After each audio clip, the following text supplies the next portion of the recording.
Bilillah Rasulullah. Amma ba'du, yang sama-sama kita hormati Gubernur Provinsi Sumatera Barat yang dalam hal ini diwakili oleh Kepala Biro Bina dan Kesah Bapak Dr. Jadi Saifullah MM, yang saya hormati Kepala Kantor Wilayah Kementerian Agama Provinsi Sumatera Barat Pak Henry, serta seluruh jajaran kantor wilayah Kementerian Agama Provinsi Sumatera Barat, para tata usaha, para kepala bidang, Bimas, para pejabat eselon 4, kemudian juga JFU dan JFE yang hadir pada sore hari ini. Yang saya hormati Kepala Kantor Kementerian Agama Kabupaten Kota Sumatera Barat yang hadir, demikian juga Kepala Balai Diklat Keagamaan Padang, Kepala UPK Asrama Haji Padang, seluruh keluarga besar Kementerian Agama beserta rapat kerja wilayah baik dari unsur pendidikan dasar menengah, madrasah maupun juga dari fungsi agama, para penyuluh, para KUA yang hadir yang tidak bisa saya sebutkan satu-satu yang saya hormati.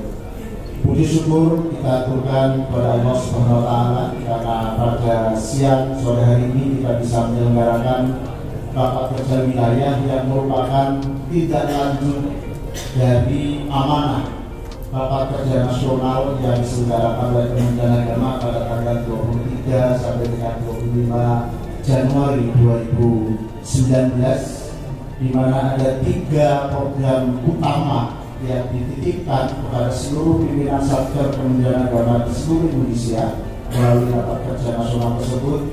Yang pertama, moderasi beragama; yang kedua, menjaga kebersamaan umat; dan yang ketiga, integrasi data.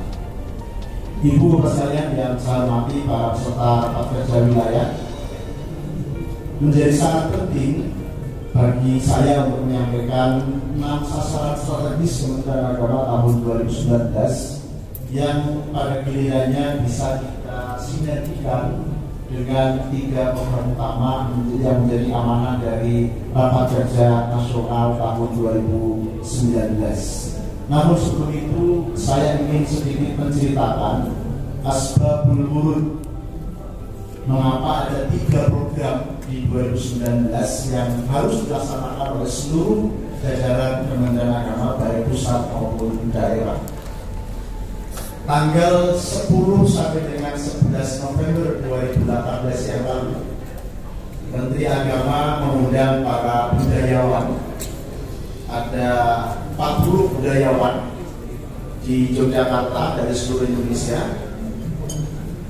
diundang untuk bicara tentang hubungan antara agama dan budaya. Mengapa ini dilakukan? Karena ada kecenderungan faham keagamaan tertentu mencoba untuk membenturkan antara agama dan budaya. Padahal sejatinya agama dengan budaya adalah 2 entitas yang memang berbeda, tetapi bisa saling melengkapi. Agama tanpa budaya menjadi sangat kering, budaya tanpa agama tidak ada sentuhan religius. Kira-kira itu simplifikasi. Hasil dari pertemuan budayawan tanggal 10 sampai 11 November ini, kemudian kami tidak lanjuti dengan rapat pimpinan Kementerian Agama tahun 2018 yang lalu pada tanggal 11 sampai dengan 13 Desember 2018. Seluruh pimpinan di Eselon 1 hadir, didampingi oleh para sekretaris di Eselon 1 dan dipimpin langsung oleh para menteri dari awal sampai akhir. Selama pengalaman saya di Kementerian Agama menjadi birokrat, belum pernah Menteri Agama nungguin rapim dari awal sampai akhir, baru kemarin. Lalu kita susunlah, kita diskusi pada Eselon 1 untuk melakukan refleksi kehidupan keagamaan, kerukunan umat beragama dan pendidikan agama dan keagamaan di tahun 2018. Apa yang masih kurang di 2018? Jadi kita melakukan refleksi program dan kegiatan output maupun outcome di tahun 2018. Kita susun sedemikian rupa, kemudian dimatangkan kembali dengan forum lintas agama Pak Menteri mengundang tokoh-tokoh agama yang sangat berpengaruh dari semua agama pada tanggal 29 sampai 30 Desember 2018. Kita hadir di situ sebagai pendengar yang baik, dan uniknya tokoh-tokoh agama lintas agama yang diundang tidak hanya tokoh agama senior kayak bapak-bapak. Bapak-bapak kan senior, betul ya? Usianya di atas 50-an. Dari tokoh-tokoh agama senior, dari Islam, dari Kristiani, dari Katolik, Hindu, Buddha, dan Konghucu, semuanya hadir selama 2 hari penuh. Mereka tidak beranjak dari tempat. Lalu juga kita undang para pemerhati agama dari kaum Z atau generasi milenial yang usianya di bawah 30 tahun, yang kita pilih mereka adalah yang peduli dengan persoalan agama, bukan dari mereka agamawan, tapi peduli dengan persoalan agama, dari kalangan jurnalis, kemudian kolumnis media massa, lalu aktivis media sosial, termasuk salah satunya adalah anak atau orang yang punya akun Facebook dengan follower paling banyak. Kita sengaja pilih ini. Apa yang terjadi pada saya hormati? Selama 2 hari mereka diskusi terkait dengan refleksi kehidupan keagamaan 2018 yang disampaikan oleh para tokoh-tokoh agama senior, rupanya yang tidak nyambung sama sekali dengan ekspektasi para generasi-generasi. Rupanya kita absen memperhatikan anak-anak muda kita. Perhatian kita selama ini terkait keumatan. Kalau kita bicara umat, kita terkooptasi oleh ormas, organisasi kemasyarakatan, kita terkooptasi oleh tokoh-tokoh agama yang mayoritas tokoh-tokoh agama adalah tokoh-tokoh agama yang sangat senior, dan itu paradigma masa lalu. Generasi Z yang lahir tahun 1995 ke sini, saya yakin yang lahir di sini tidak ada yang lahir tahun 95. Ada generasi Z yang pola pikirnya, cara pandangnya, dan bagaimana ekspektasi mereka terhadap agama itu berbeda sekali dibandingkan dengan kita para generasi orang tua. Oleh karena itu, pertemuan para tokoh lintas agama dengan para generasi muda lintas agama juga yang juga kita undang, itu menghasilkan rumusan Risalah Jakarta yang kemudian kita padukan dengan rekomendasi budayawan. Rafim di Universitas 1 Pusat di pertengahan Desember, kemudian di akhir Desember ada Risalah Jakarta, lalu kita juga menjadi bahan kami para pimpinan Universitas 1 dengan Pak Menteri membahas secara sangat intensif, lalu menjadi rumusan 3 program prioritas Kementerian Agama 2019, yakni moderasi beragama, kemudian menjaga kebersamaan umat, dan mengintegrasikan data. Yang ini kemudian ketika para pimpinan satuan kerja di daerah, para kepala kantor wilayah Kementerian Agama sejumlah 34 orang, para pimpinan perguruan tinggi keagamaan negeri sejumlah 72 orang, kepala Balitbang 3 orang, kepala Balitbang keagamaan 15 orang, demikian juga UPT Asrama Haji, dan para pimpinan di Eselon 1 yang dijabat Eselon 1 dan Eselon 2 pusat, semuanya dikumpulkan dalam satu tempat selama 3 hari menyelenggarakan rapat kerja nasional yang isinya adalah mendelivery program. Tidak lagi mendiskusikan program, tidak lagi mengamanahi sidang-sidang komisi, diskusi kelompok, tidak ada lagi dalam rapat kemarin. Yang ada adalah ada sebuah paket yang sudah kita rumuskan bersama Pak Menteri, moderasi beragama, kemudian menjaga kebersamaan umat, dan integrasi data adalah paket program 2019 yang kemudian diminta agar para rekan diri, para pimpinan perguruan tinggi, para kepala balai, dan semua aparatur Kementerian Agama bisa menjalankan di tahun anggaran 2019. Ini sedikit bercerita tentang aspek dulu. Ibu Bapak yang saya hormati. Lalu mengapa tadi saya menyebutkan 6 sasaran strategis sebagai bagian dari RPJMN pemerintah?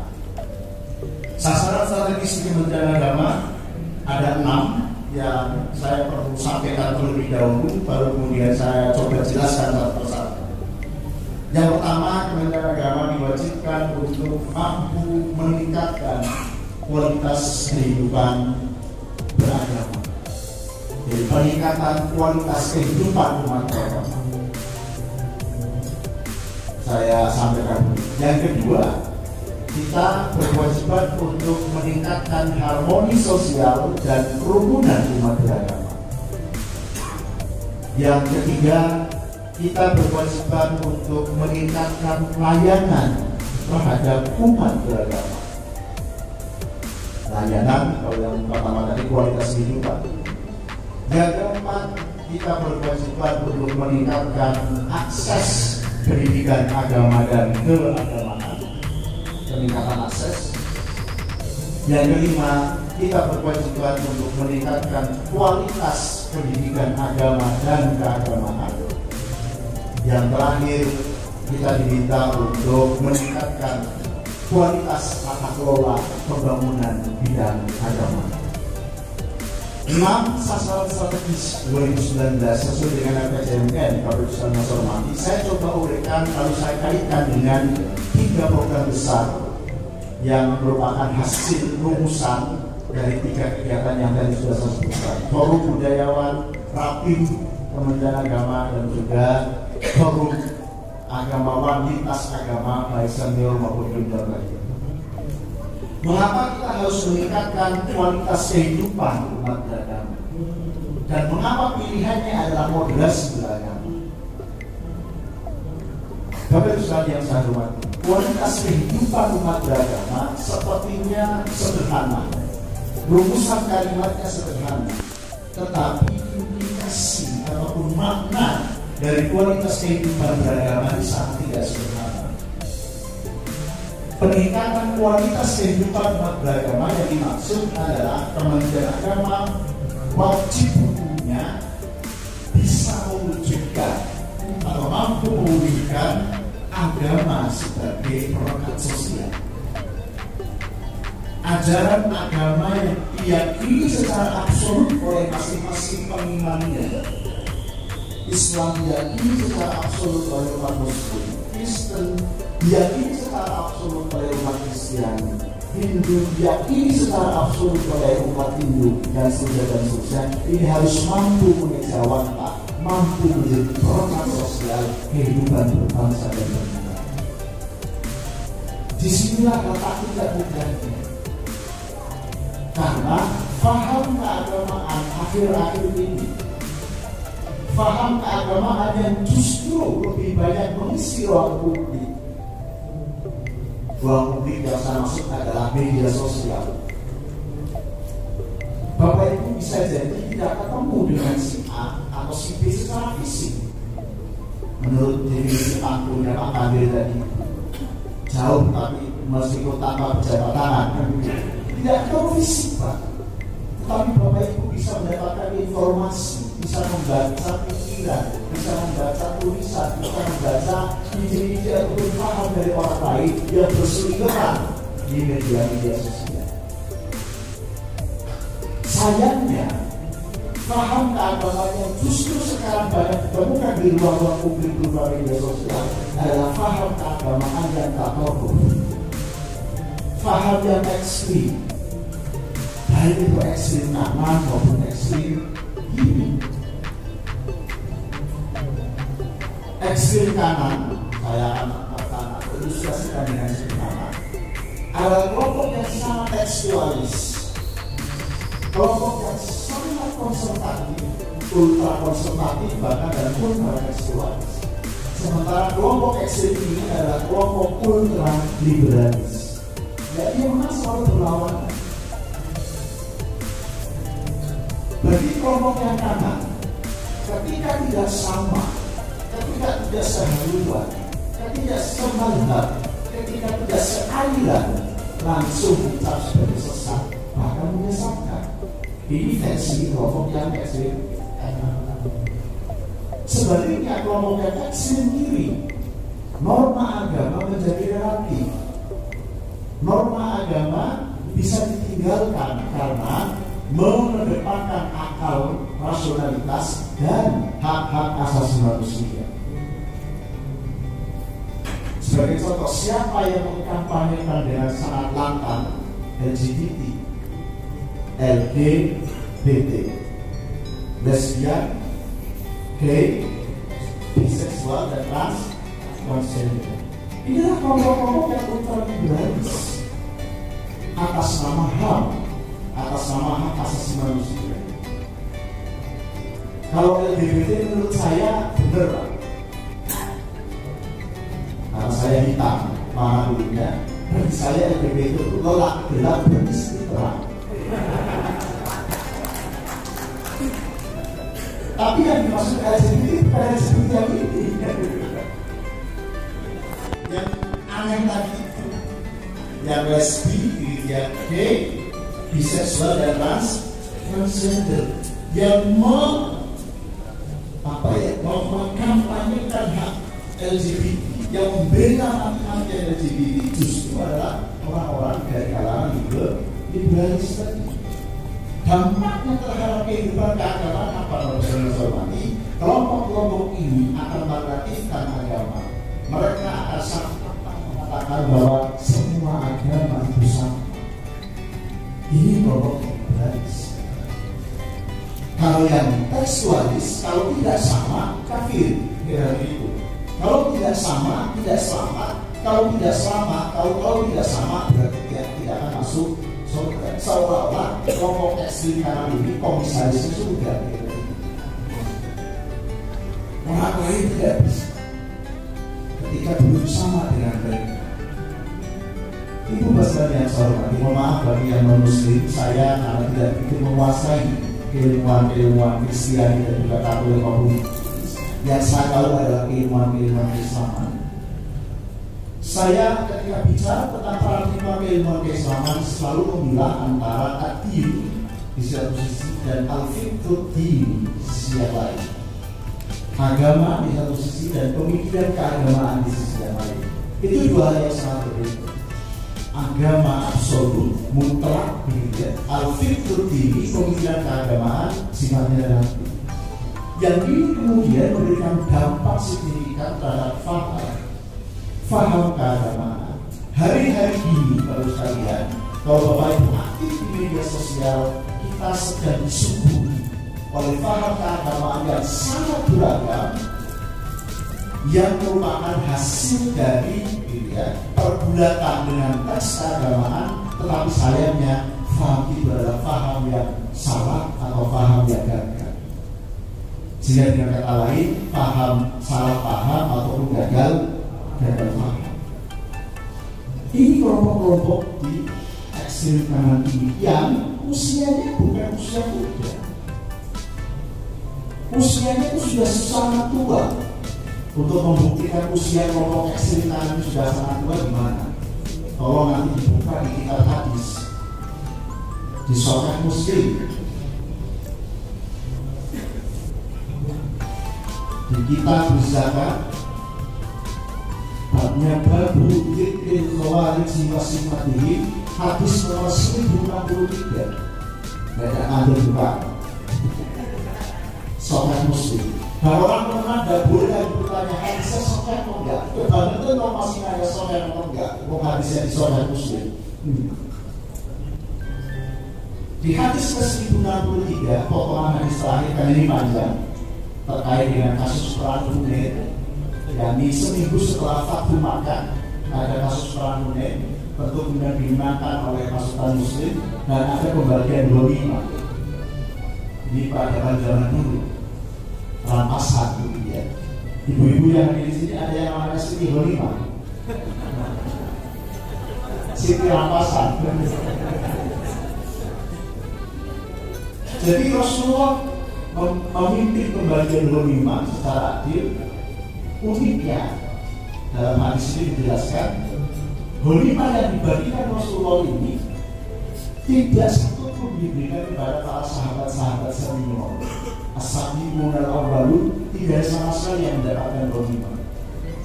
Tapi justru diberikan kepada mu'alaf baru gitu.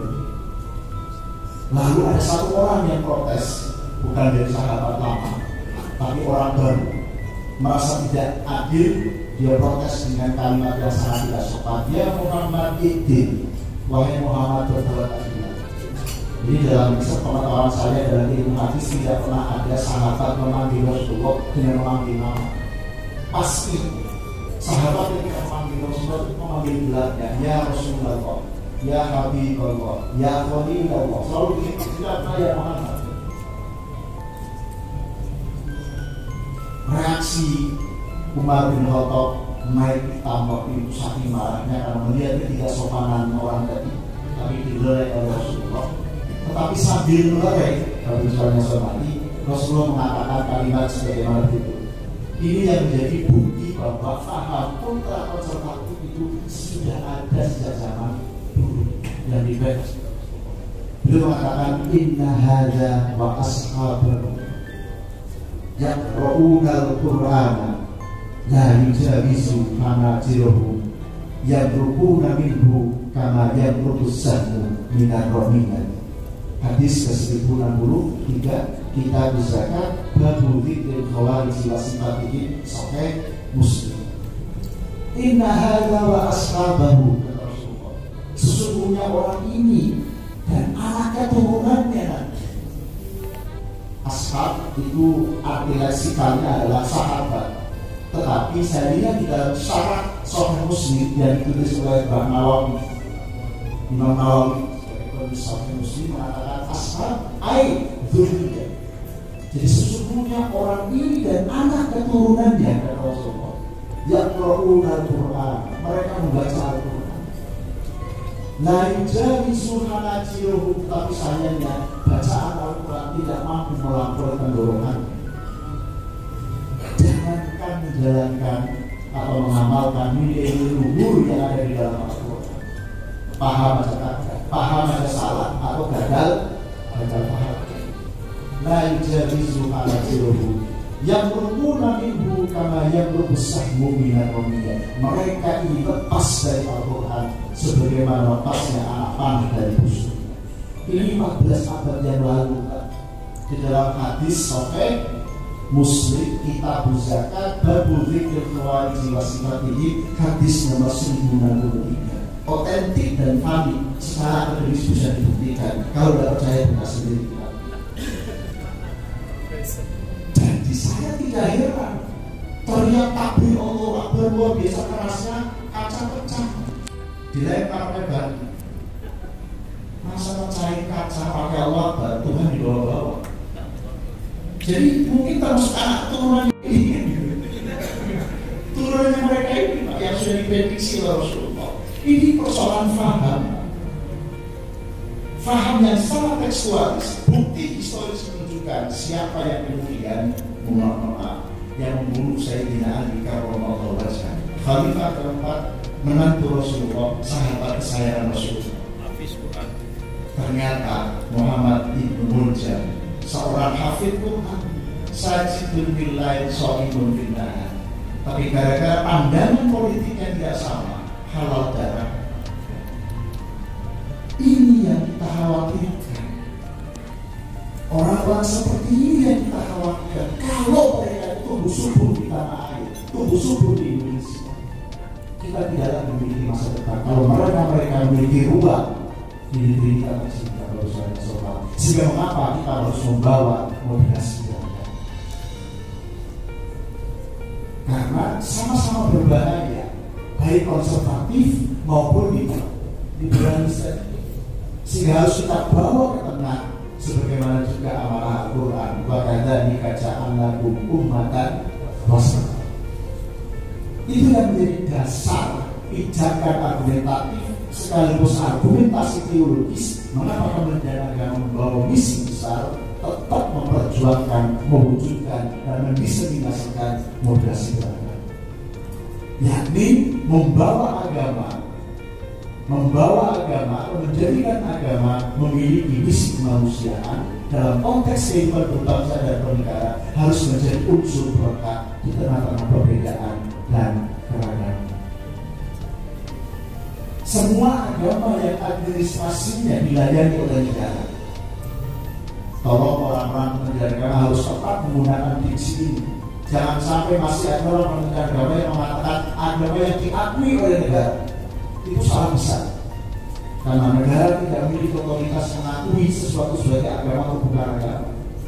Sehingga bahasa yang tepat secara konstitusi adalah agama yang dilayani administrasi oleh negara. Hari ini kita punya 6: Islam, Kristen, Katolik, Hindu, Buddha, dan Konghucu. Karena dilayani administrasinya oleh negara, maka tentu kemudian mereka harus memiliki kontribusi dari kelangsungan negara. Oleh karena itu, paham keagamaan yang semestinya dikembangkan dan terus ketemu sama orang yang lebih kaya dan akan menjanjikan saya sesuatu yang lebih, saya bisa berubah menjadi. Karena semua agama sama. Ini konsekuensi logis dari paham yang liberalis tadi. Oleh karena itu tidak boleh kita kemudian memberikan ruang kepada dua kutub yang sama-sama ekstrim, baik konservatif tekstualis maupun liberalis.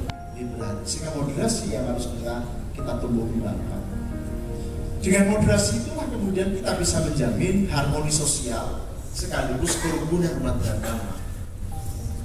Untuk bisa mewujudkan harmoni sosial dan kerukunan umat beragama, karena paham keagamaan kita adalah moderat, kita membutuhkan layanan yang lebih baik. Sasaran strategis yang ketiga. Dan sekali lagi kenapa tadi saya perlu menceritakan dan berurut, layanan harus disesuaikan dengan konteks zamannya. Yang kita layani adalah masyarakat beragama, baik masyarakat beragama yang senior maupun masyarakat beragama yang masih junior dan bahkan masih generasi muda. Sehingga kita tidak boleh kemudian hanya bertumpu kepada layanan kelompok-kelompok sanayir atau jamaahnya senior. Jadi harus juga mampu ya menghadirkan diri layanan kita sesuai dengan kebutuhan anak-anak muda kita sekarang. Bagaimana Kementerian Agama ini bisa berkolaborasi, berkomunikasi, demikian juga melakukan sinergi dengan ekspektasi anak-anak muda terkait apa itu agama. Karena seperti yang tadi saya katakan, cara mereka beragama, cara mereka menelaah persoalan, cara mereka menghadapi tantangan, cara mereka mencari paham keagamaan berbeda dengan kita para orang tua. Kalau kita dulu tentu bertanya kepada ustadz kita, guru ngaji kita, guru-guru kita, kiai-kiai kita, mereka tidak lagi seperti itu. Mereka memiliki jejaring, mereka memiliki gawe, mereka memiliki network yang langsung bisa bertanya di jaringan-jaringan media sosial mereka. Sehingga layanan umat beragama, Kementerian Agama juga harus mampu menyentuh layanan milenial. Nah ini tentu menjadi tantangan karena kita masuk kategori as-sabiqun al-awwalun, generasi-generasi senior tadi yang pola pikirnya jauh berbeda dibandingkan dengan anak muda kita yang mereka adalah generasi Z terlahir mulai tahun 1995.